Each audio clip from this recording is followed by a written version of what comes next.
Auzubillahiminash-shaytanir-rajim. Bismillahir-rahmanir-rahim. Assalamu alaikum students. Today we are going to start the chemical equilibrium chapter number 9 class 10th. Students, इसमें हमने दो चीज़ों को समझना होगा. रिएक्शन की टाइप्स हैं, रिवर्सिबल रिएक्शन और इरिवर्सिबल रिएक्शन. सबसे पहले आपको रिवर्सिबल और इरिवर्सिबल रिएक्शन का आइडिया होना चाहिए कि क्या डिफ्रेंसिएशन है. तो स्टूडेंट्स, रिवर्सिबल रिएक्शन वो है जिसमें आपका प्रोडक्ट जो है उससे आप दोबारा रिएक्टेंट रीगेन कर सकते हैं. जैसे वाटर आइस का वो है, आप इसको कन्वर्ट कर सकते हैं. इसी तरह से सल्फ़र डाइऑक्साइड ऑक्सीजन का है, जिससे आप सल्फ़र ट्राइऑक्साइड बनाते हैं और उसको रीगेन कर लेते हैं. यहाँ पर कुछ आप कैटालिस्ट यूज़ करते हैं. इरिवर्सिबल रिएक्शन स्टूडेंट्स ये होता है कि उसमें आप प्रोडक्ट से रिएक्टेंट रीगेन नहीं कर सकते, आप उसको दोबारा से रिसाइकल नहीं कर सकते. For example, burning of fossil fuel है आपके पास. इसके अलावा बर्निंग ऑफ वुड है कि उसको आप रीगेन नहीं कर सकते. इसके अलावा और बहुत सारी इसकी एग्ज़ाम्पल्स भी आ जाती हैं. पहले हम देखते हैं रिवर्सिबल रिएक्शन यहाँ पे, क्योंकि हमारा ज़्यादातर फोकस जो होगा वो रिवर्सिबल रिएक्शन पर होगा. स्टूडेंट, किसी भी रिएक्शन के दो कंपोनेंट होते हैं, एक रिएक्टेंट होता है और एक प्रोडक्ट होता है. Reactant for example A + B = CG. अब A और B जो हैं वो आपके पास क्या है, रिएक्टेंट हैं कि उन दोनों ने मिलकर क्या बनाया आपके लिए एक नई आपको आउटपुट दी. वो जो आउटपुट है आपकी वो क्या है, प्रोडक्ट है. इनपुट आप समझ लें आपकी रिएक्टेंट है और आउटपुट जो आपको बच्चों क्या है वो प्रोडक्ट है. पहले हम देख लेते हैं कि कंप्लीट रिएक्शन क्या होता है. ऐसा reaction, the reaction in which all the reactant has been converted to the product. Complete reaction वो ही होता है जिसमें आपका टोटल रिएक्टेंट जो है वो प्रोडक्ट में कन्वर्ट हो जाता है. उसको आप कहते हैं कंप्लीट रिएक्शन.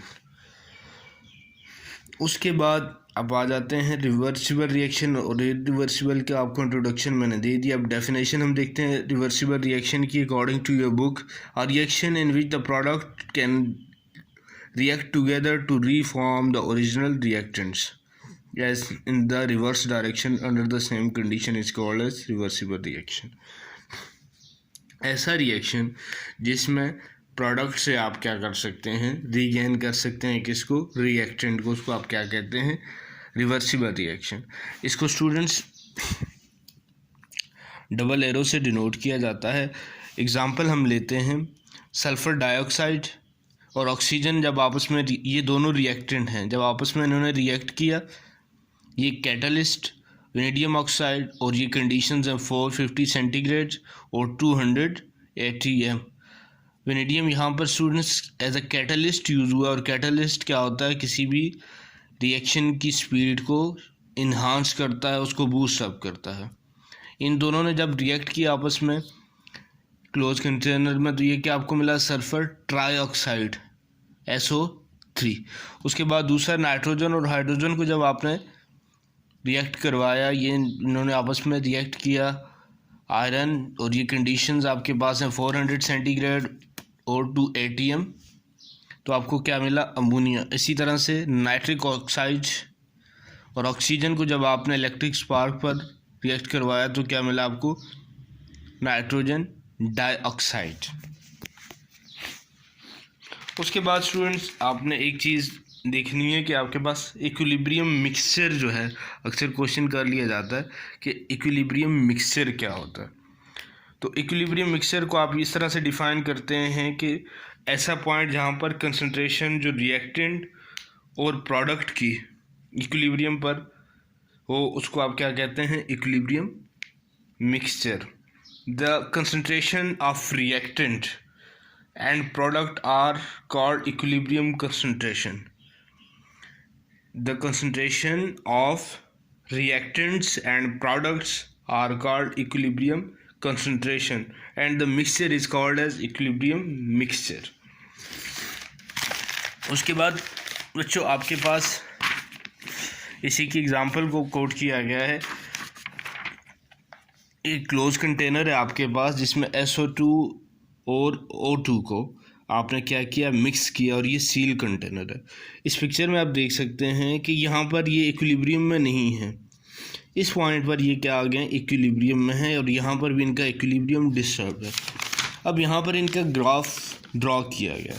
तो स्टूडेंट, मैं इस इक्वेशन से थोड़ा सा आपको पहले क्लियर कर दूँ कि इस जगह पे जब आप आ जाते हैं, यहाँ पर ये दोनों रिएक्टेंट हैं और ये प्रोडक्ट है। ये दोनों आपके पास क्या हैं, रिएक्टेंट हैं, और ये क्या है, आपकी प्रोडक्ट है।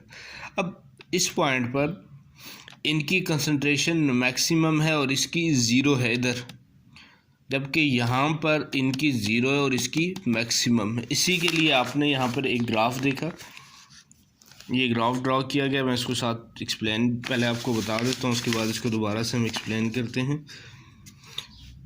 यहाँ पर इसने क्या लिया है, एक्स एक्सिस पर टाइम लिया है आपके पास, और वाई एक्सिस पर कंसंट्रेशन ली है। 3 कंपोनेंट थे आपके पास, SO2, O2 और SO3।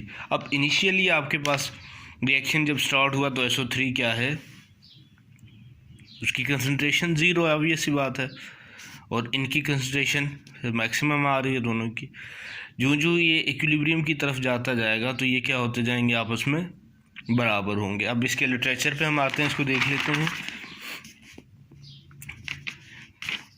अब फर्स्ट क्या होगा, लेफ़्ट टू राइट रिएक्शन जो आपके पास है, रिवर्सिबल रिएक्शन, फॉरवर्ड और रिवर्सिबल 2 रिएक्शन है आपके पास। फॉरवर्ड रिएक्शन जो है वो लेफ़्ट टू राइट प्रोसीड करेगा, और रिवर्सिबल जो है वो या बैकवर्ड जो है आपके पास, या रिवर्स जिसके लिए आप कहेंगे, वो राइट टू लेफ़्ट प्रोसीड करेगा। यू मस्ट नो, ये फॉरवर्ड डायरेक्शन में फॉरवर्ड रिएक्शन, और रिवर्स जो है वो रिवर्स डायरेक्शन में इस तरह से मूव करेगा। तो इसलिए जो आपके पास रिवर्सिबल रिएक्शन है उसको आप 2 डायमेंशनल, 2 सेंट में वो 2 डायरेक्शंस में मूव कर सकता है, उसके लिए आप ये टर्म यूज़ करेंगे। In this reaction from left to right, sulphur और ऑक्सीजन ने क्या प्रोड्यूस किया, सल्फ़र ट्राइऑक्साइड। जबकि इस साइड से आप देखेंगे तो सल्फ़र ट्राइऑक्साइड ने क्या प्रोड्यूस किया, सल्फ़र डाइऑक्साइड और ऑक्सीजन प्रोड्यूस किया है। अब इसमें आपसे पूछ रहा है कि which reaction is forward reaction, which reaction is reverse. ज़ाहिर है ये फॉरवर्ड आ गया और ये रिवर्स रिएक्शन आ रहा है। अब यहाँ की जो बात मैंने आपको बताई थी कि इनिशियली इसकी कंसंट्रेशन क्या है, SO3 की 0 है। So the rate of reverse reaction is, इधर इसकी कंसंट्रेशन 0 थी तो रेट ऑफ रिवर्स 0 है। The rate of forward reaction is the highest due to the high concentration of reactant. Forward का हाई होगा क्योंकि रिएक्टेंट की कंसंट्रेशन यहाँ पर हाई है। As the reaction proceed the concentration of reactant gradually decreases and the rate of forward reaction also decreases proportionally. जो आगे reaction proceed करेगा तो वो इक्वलिटी की तरफ आना शुरू हो जाएंगे। जिसकी कंसंट्रेशन हाई थी वो डिक्रीज होना शुरू होगी, जिसकी लो थी वो हाई होना शुरू हो जाएगी। As the concentration of SO3 increases a small amount of SO3 slowly decomposes to SO2 and O2। अब जो ही आपके पास सल्फर ट्राइऑक्साइड की कंसंट्रेशन ज़्यादा हुई तो ये क्या होगा, फिर इसकी कुछ अमाउंट डिकम्पोज होना शुरू हो जाएगी, क्या, SO2 और O2 बनाने के लिए। अब जब ये प्रोसेस शुरू हुआ कि SO3 डिकम्पोज हुआ SO2 और O2 बनाने के लिए, तो आप समझ जाइएगा कि ये रिवर्स रिएक्शन यहाँ पर स्टार्ट हो गया है। ये आपके पास as the concentration of SO3 become higher the reverse reaction speed up. जो इसकी कंसंट्रेशन हाई होती जाएगी ये स्पीड जो है रिवर्स रिएक्शन की वो बढ़ती जाएगी। इवेंचुअली एक ऐसा पॉइंट आएगा जहाँ पर ये दोनों रिवर्स और फॉरवर्ड जो है वो आपस में इक्वल हो जाएंगे। इस स्टेट को आप क्या कहते हैं, इक्विलिब्रियम स्टेट। डिफाइन इसको आप करते हैं कि state of chemical reaction in which forward and reverse reaction take place at the same rate is called as equilibrium concentration.